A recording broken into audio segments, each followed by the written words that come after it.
If you've noticed that friends seem to pull ahead of you on walks now, if you're always the one trailing a few steps behind, or if a simple trip to the mailbox or the corner store suddenly feels like it takes twice as long as it used to, then what you're about to hear is going to change the way you walk starting today. Because so many people quietly assume that this kind of slowdown is just the price of getting older, something you're supposed to accept and adjust to rather than something you can actually reverse. And that assumption is exactly what we're going to challenge tonight. Picture the moment for a second. You're out with a friend, or maybe your spouse, and you're trying to keep pace, but your legs feel heavy in a way they never used to. Your steps have shrunk into something shorter and more shuffling than the confident stride you remember. You're breathing harder than the situation should really call for, and somewhere underneath all of it there's this quiet, nagging question. Is this just my new normal now? Is this simply what aging looks like? Here's the encouraging part. The medical evidence tells a very different story than the one most of us tell ourselves. A landmark study published in 2019 in the Journal of the American Medical Association followed more than 34,000 older adults over time. And what it found was remarkable. Walking speed wasn't just a side effect of overall fitness. It turned out to be the single most accurate predictor of longevity researchers had identified. So reliable that some doctors have started calling it the sixth vital sign, right up there with blood pressure and heart rate. The real breakthrough wasn't just that walking speed mattered, it was discovering why it slows down in the first place. The research showed that this decline wasn't caused by some vague, general weakness spreading through the body. It came down to the loss of two very specific mechanical capabilities: propulsion from the calves and extension through the hips. And here's the part that should give everyone real hope. When older adults specifically rebuilt these two mechanisms, they didn't just walk a little faster. They walked with noticeably less effort, less pain, and a real jump in confidence, and they saw those changes in as little as 4 weeks. This isn't some abstract theory either. One of Japan's most experienced practicing physicians has spent years using this exact protocol to help his patients reclaim the stride they thought they'd lost for good. And tonight, he's going to walk us through the very same process he uses with them. So welcome back to the show, Doctor. This is a topic that clearly hits close to home for a lot of people. It really does, and here's why. Walking speed is independence. The moment you start to slow down, your whole world quietly starts shrinking along with it. You stop going out as much. You stop exploring the places you used to enjoy. But what I'm going to walk everyone through tonight proves something important. Your engine isn't broken. It just needs the right kind of tune-up. That really resonates, because nobody wants to be the person that everyone else has to slow down and wait for. Exactly right, and that feeling of falling behind creates its own kind of anxiety, which makes people tense up physically, which in turn makes them walk even slower. It's a cycle that feeds itself. So tonight, we're going to break that cycle at the source. We're going to rebuild your push-off power, we're going to unlock your stride length, and you are going to feel a real difference on your very next walk, not weeks from now. I'm ready to get into it, but before we dive in, I want everyone watching to actually participate along with us. So pause wherever you are right now and drop a 1 in the comments if you've noticed yourself slowing down over the past few years, and drop a 2 if you've noticed your steps becoming shorter and choppier than they used to be. Please do share, because whether you're dealing with a full shuffle or just a general sense of sluggishness, the underlying solution tonight is the same for everyone. For what it's worth, I notice it most when I'm trying to beat a crosswalk light before it changes. That burst of speed I used to be able to call on just isn't there the way it once was. So walk us through the structure of tonight's session. Over the next few minutes, I'm going to guide everyone through the only 5 exercises you actually need to restore your walking engine from the ground up. We'll start with a simple weight-shifting drill designed to rebuild confidence and trust in your legs. From there, we'll target the calves directly, since they function as your body's gas pedal. Then we'll work on unlocking the hips to lengthen your stride, and we'll finish everything by tying it together with one dynamic movement that puts the whole system into motion at once. I can't wait to get started, but first I have one question that's been on my mind. Why exactly do we slow down in the first place? What is physically changing in the legs that turns a long, confident stride into a short, shuffling one? This is really the heart of the matter. Most people assume they're slowing down simply because they're getting older, or because their energy is naturally fatting with age. But mechanically speaking, walking is powered by an engine with two main components, propulsion and drive. And after about 60, both parts of that engine tend to start sputtering at the same time.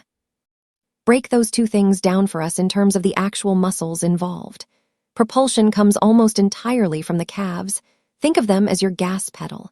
Every single time you push off through your toes while walking, your calf muscles fire, and that's what shoots your body forward into the next step. When the calves weaken, that pop simply disappears from your stride. Drive, on the other hand, comes from the glutes, specifically the hip extensors. Their job is to pull the leg back and propel your entire body forward over that planted foot. So if either one of those two systems weakens, the whole engine loses power at once. Exactly right, but there's a third factor working against people too, and that's years of sitting. All that time spent seated tightens up the hip flexors and steals away roughly 10 degrees of hip extension that you actually need in order to take a proper, full-length stride. When you physically can't extend your hip back that far anymore, you can't take a long step forward either, so your body compensates by taking short, choppy, shuffling steps instead. Your entire gait becomes inefficient, more tiring, and slower than it should be. That makes complete sense. We end up working harder just to cover less ground than before. Precisely, and it's a bit like driving a car with the parking brake still engaged while also running on a weaker engine than you used to have. But here's the encouraging news in all of this. The engine itself isn't actually broken. It's simply deconditioned from disuse, and that means we can start rebuilding it right now, tonight, together. I love that framing, rebuilding the engine. So where exactly do we start? Before we can build any real power, we first have to master weight shifting, because a huge number of seniors walk slowly not because they lack strength, but because they're genuinely afraid to fully transfer their weight onto one leg at a time. They hesitate without even realizing it, and they end up staying in what's called the double support phase of walking for too long. That's the moment when both feet are still touching the ground at once, simply because it feels safer than committing to one leg. But walking quickly requires real trust in one leg at a time, so this first exercise is specifically designed to fix that underlying hesitation. Exactly, so here's how to start. Stand comfortably, holding onto the back of a chair or a countertop for support if you need it, and begin by simply lifting one heel off the ground, then the other, alternating back and forth almost like you're pedaling a bicycle very slowly. Keep your toes planted on the floor for now. This wakes up the ankles and starts building that rhythm, and more importantly, it teaches your brain that shifting your weight from side to side is genuinely safe. It feels like a gentle warm-up at first, but I can already see how it's quietly building balance underneath the surface.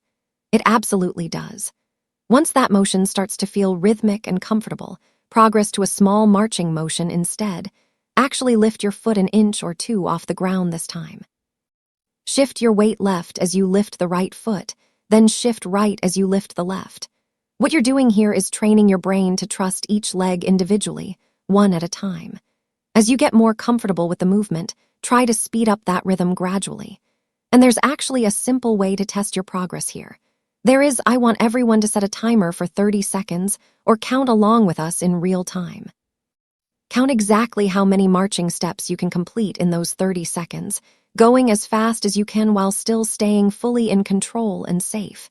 This number becomes your personal baseline moving forward. I'm trying it myself right now, and it genuinely gets the heart rate up a little more than you'd expect. Good, now let's talk about some benchmarks. If you're somewhere between 60 and 70 years old, aim for roughly 20 to 25 marching steps within that 30-second window. If you're over 70, aim for somewhere between 15 and 20 steps as a solid, achievable goal. And if you're able to hit 40 steps within a full 60 seconds, your weight-shifting ability is genuinely excellent. This kind of speed translates directly into how quickly you're able to move your feet once you're actually out walking.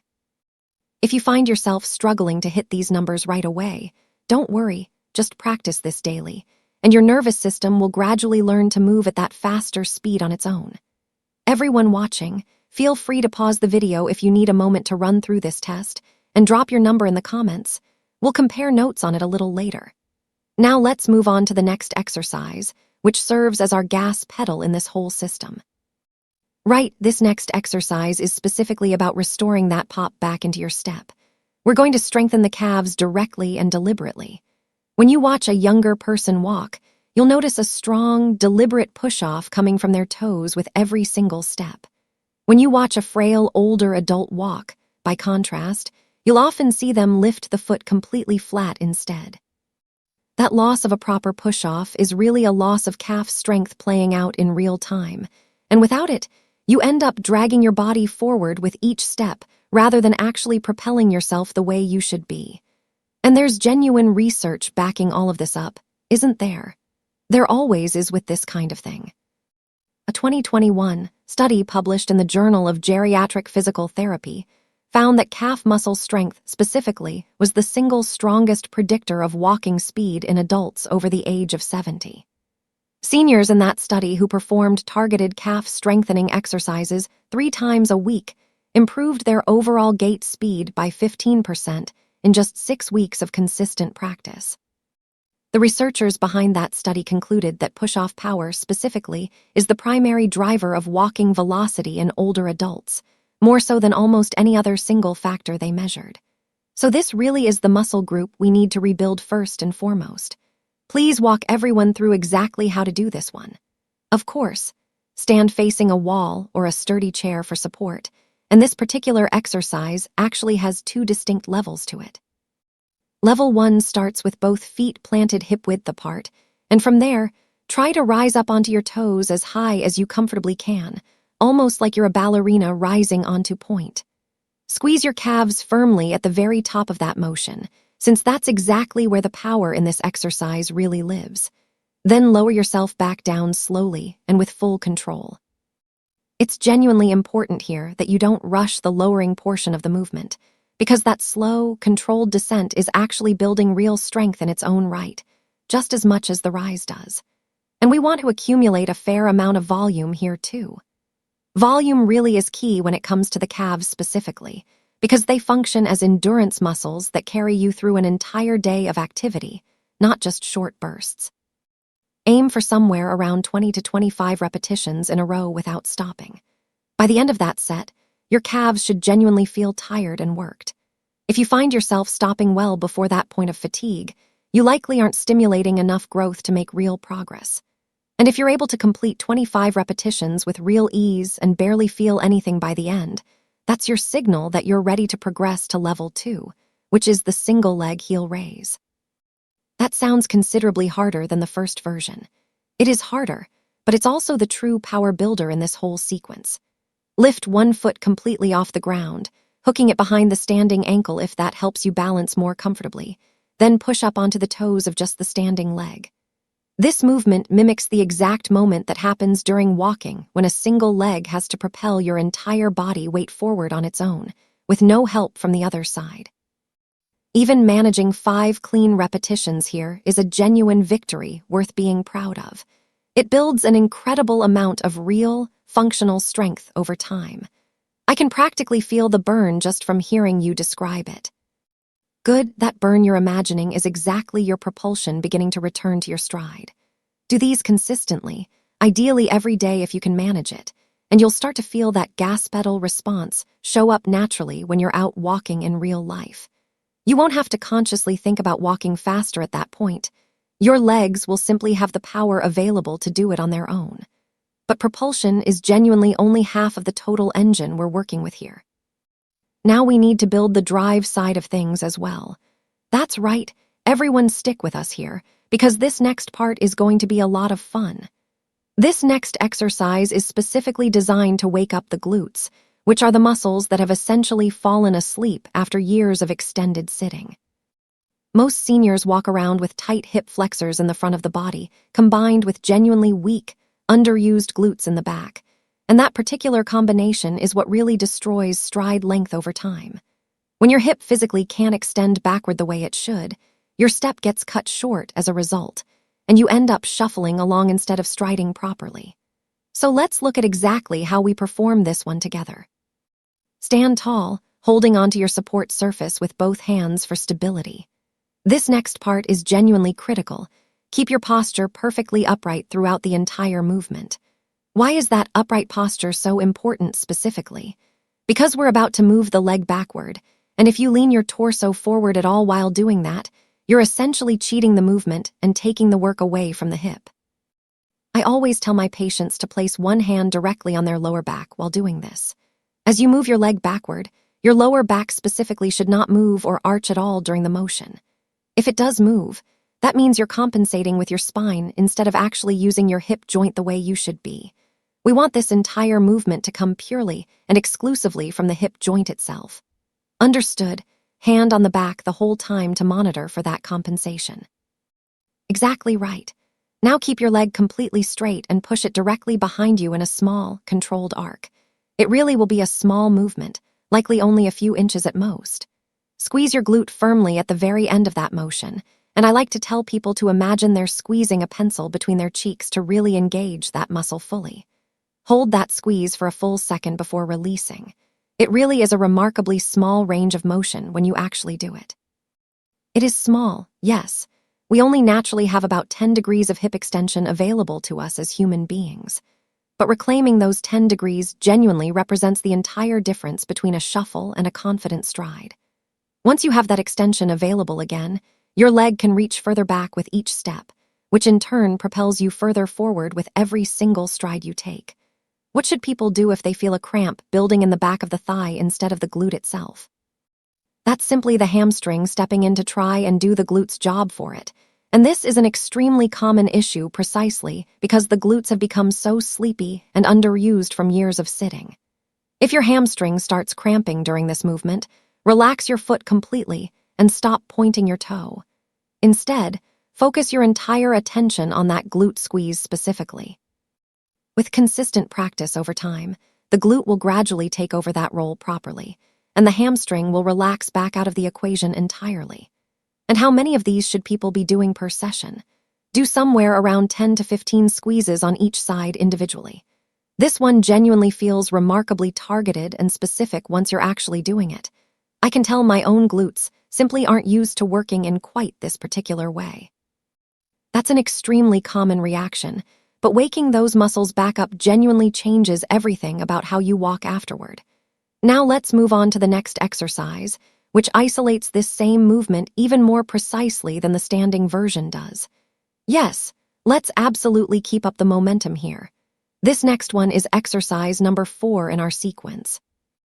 Ladies and gentlemen, this particular exercise is special because we're going to essentially eliminate both gravity and balance from the equation entirely. Doing that allows us to focus purely and completely on building raw strength in the glute muscle itself, without any other distractions or compensations getting in the way. So for this one, we actually perform the movement lying down instead of standing. That's right, you can do this comfortably on your bed or on a mat on the floor. Lie flat on your stomach, and you can either rest your head on your hands or use a small rolled towel underneath your forehead so that your neck stays relaxed and comfortable throughout. The overall goal here is to lift the leg using only the hip muscles themselves, nothing else. How high does the leg actually need to go for this to be effective? Not high at all, actually. And this is exactly where most people tend to make their biggest mistake with this exercise. Keep your leg perfectly straight and lift it toward the ceiling, but you only need to raise it a few inches off the surface, just enough until you genuinely feel that glute squeeze tighten up. If you try to lift the leg too high in an effort to do more, you will almost inevitably end up arching your lower back or twisting through your hips instead, which defeats the entire purpose of the exercise. So precision really does matter here more than the actual height you achieve. Exactly right. I like to tell people to imagine there's a full glass of water resting on their lower back throughout this entire movement, and that glass should never spill no matter what. If your back arches at any point, that's your signal that you've lifted the leg too high. Squeeze the glute firmly, lift with control, hold for a full second, then lower back down slowly. How many repetitions should we be aiming for with this one specifically? Do somewhere around 10 to 12 repetitions on each individual leg. Really focus on that mind-muscle connection throughout the entire set. What you're essentially doing is teaching your brain to fire the glute muscle directly, without quietly borrowing help from the lower back the way it might have been doing for years without you realizing it. This builds the genuine raw horsepower that your entire walking engine ultimately depends on. Once you've worked through that one, you're finally ready to put every single piece together in actual motion. All right, I'm genuinely ready for this final exercise now. Me too, honestly. This last exercise puts the entire engine into gear all at once. This is actually my personal favorite drill in the whole sequence because of how well it mimics real walking, while also challenging your stability and rhythm simultaneously in a way none of the earlier exercises do on their own. Stand with your left leg, staying completely stationary throughout. This becomes your anchor point, while the right leg does all the moving. That's right. Step forward with your right leg, shifting your body weight fully onto it as you do, then immediately push back and step behind you again with that same right leg. Forward, then back, in one continuous motion the entire time. Don't pause anywhere in the middle of the movement. Think of it almost like a pendulum swinging steadily back and forth. Exactly like that. Try to clear your stationary foot completely each time you step, moving past it rather than just tapping near it. As you build confidence with the movement, gradually make your steps longer, and then start making them faster as well. This trains your brain to transition smoothly between drive and propulsion in a rhythmic way, which is precisely what happens naturally when you walk quickly in real life. It also teaches you to recover your balance quickly between each individual step, which is exactly what's required when walking at a faster pace outdoors. This one genuinely feels dynamic in a way the others didn't quite match. It noticeably gets the heart rate up too. It really does. This drill builds the underlying rhythm of a genuinely confident walker over time. Do this for 30 seconds on one leg, then switch sides and repeat. Challenge yourself to complete somewhere between 8 and 10 full cycles, where one forward and back sequence counts as a single complete cycle. If you're able to do that comfortably, you're genuinely ready to take this rhythm out onto the actual sidewalk. Now I want everyone watching to share their own results in the comments below, along with where you're tuning in from tonight.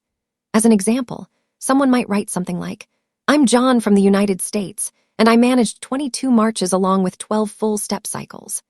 Let's see collectively just how strong this community really is once everyone shares their numbers. Yes, please do share those results with us. And remember, walking speed was never really about rushing in the first place. It's fundamentally about power and efficiency working together properly. So realistically, how quickly can people expect to see genuine changes from all of this? If you follow this exact routine every other day consistently, you should start feeling a real difference within about 2 weeks of practice. Your stride will begin opening back up naturally.